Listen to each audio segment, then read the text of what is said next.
Doctor Manjeet Singh Patel ने अपने वेतन आयोग के बारे में बता रहे थे। एंकर ने जब उनसे सवाल पूछा कि क्या आप लोग वेतन आयोग के काम काज से हैं, तो उन्होंने बहुत सरलता से जवाब दिया कि देखिए, हम लोग वेतन आयोग की मांग तो 2024 से ही कर रहे थे, वेतन आयोग गठन की बात, लेकिन सरकार ने लगभग 1 साल की देरी कर दी, जिससे लेकिन ये हुआ कि लेट आए दुरुस्त आए। इस प्रकार से हुआ कि वेतन आयोग तो लेट आई लगभग 1 साल।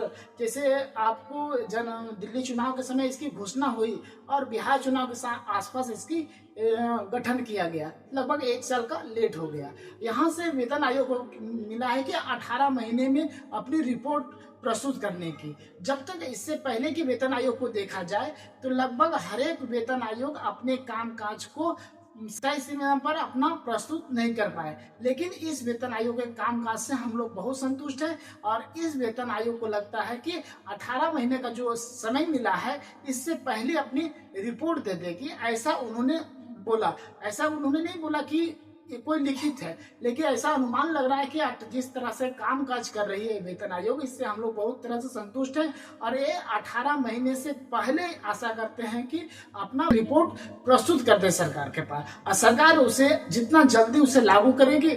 मुझे लगता है कि ये मार्च अप्रैल में वेतन आयोग को जो 18 महीने का दिया गया है, ये जनवरी के आसपास वेतन आयोग अपनी रिपोर्ट सरकार को प्रस्तुत कर देगी और यूपी चुनाव के आसपास सरकार इसे मंजूरी दे सकती है।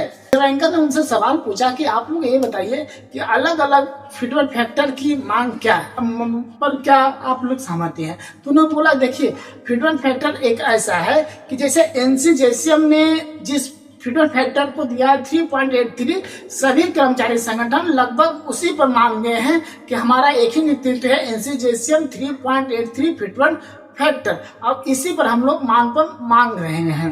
उन्होंने बोला कि जैसे फिटमेंट फैक्टर की बात बोली कि एंकर ने जब सवाल पूछा कि आपको नहीं लगता कि फिटमेंट फैक्टर वास्तविकता क्या सरकार इसे एक्सेप्ट कर पाएगी, तो उन्होंने बोला कि आप देख लीजिए कि जैसे अभी हरमुज का जल संधि चल रहा है, विवाद चल रहा है, महंगाई इतना 1-2 महीना में कितनी तेजी से बढ़ी है। सर, ऐसा नहीं लगता है कि इसी तरह से महंगाई बढ़ती रही तो ये 3.83 फिटमेंट फैक्टर यह भी फीका पड़ जाएगा।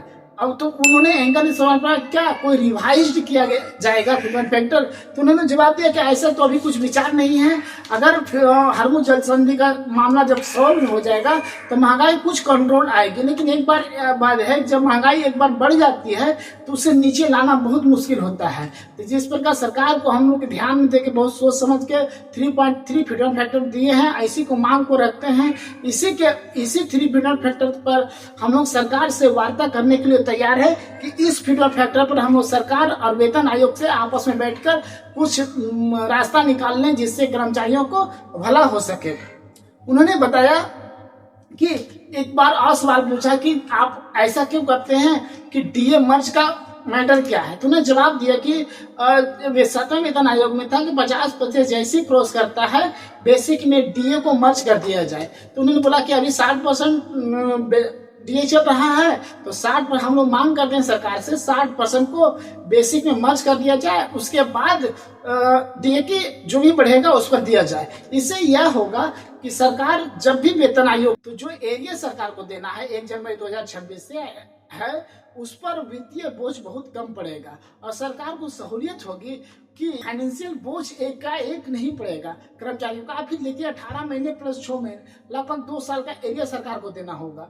इससे क्या होगा कि सरकार पर एक वित्तीय बोझ ज्यादा पड़ जाएगा, जिससे सरकार हो सकता है कि जनवरी से ना दे। तो इसीलिए अभी से मांग कर रहे हैं कि बेसिक को डीए के साथ मर्ज करके दिया जाए, ताकि सरकार को वित्तीय बोझ ना पड़े और सरकार आसानी से कर्मचारियों की मांगे रख दें।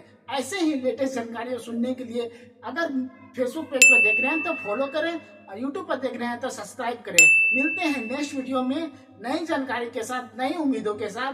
तब तक के लिए जय हिंद, जय भारत।